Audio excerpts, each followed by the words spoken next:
দক্ষিণী সুপারস্টার ধানুশ আর বলিউড অভিনেত্রী মৃণাল ঠাকুর, এই দুই তারকাকে ঘিরে এখন শোবিজে শুধু একটাই প্রশ্ন: তারা কি সত্যি বিয়ে করতে চলেছেন? দীর্ঘদিন ধরেই দুজনের সম্পর্ক নিয়ে নানা গুঞ্জন শোনা যাচ্ছিল, তবে এবার সেই গুঞ্জন আরো জোরালো হয়েছে। ভারতীয় গণমাধ্যম আর সোশ্যাল মিডিয়ায় ছড়িয়ে পড়া খবরে বলা হচ্ছে, সব ঠিক থাকলে আগামী 26 ফেব্রুয়ারি তাদের চার হাত এক হতে যাচ্ছে। বিয়ের জন্য নাকি বেছে নেওয়া হয়েছে রাজস্থানের রাজকীয় শহর উদয়পুর। সেখানকার একটি বিলাসবহুল প্রাসাদেই হবে বিয়ের আনুষ্ঠানিকতা। তবে এই বিয়ে খুব জাঁকজমকপূর্ণ হবে না বলেই জানা যাচ্ছে।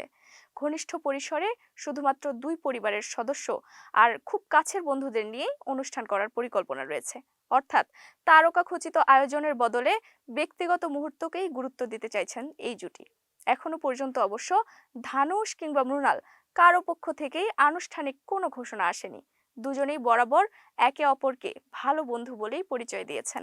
তবে সাম্প্রতিক সময়ে বিভিন্ন অনুষ্ঠানে তাদের একসঙ্গে দেখতে পাওয়া আর সোশ্যাল মিডিয়ায় পারস্পরিক উষ্ণতা ভক্তদের সন্দেহ আরও পাকাপোক্ত করেছে। তবে ধানুষের এটি দ্বিতীয় বিয়ে। এর আগে রজনীকান্তের মেয়ে ঐশ্বরিয়ার সঙ্গে তার দীর্ঘ দাম্পত্য জীবনের ইতি টানেন তিনি। অন্যদিকে ক্যারিয়ারের একেবারে শীর্ষ সময়ে রয়েছেন মৃণাল ঠাকুর। বয়সের ব্যবধান আর অতীত সব প্রশ্ন ছাপিয়ে এই সম্পর্ক কি সত্যি পরিণয়ে পৌঁছবে? তার উত্তর আপাতত সময়ের হাতেই।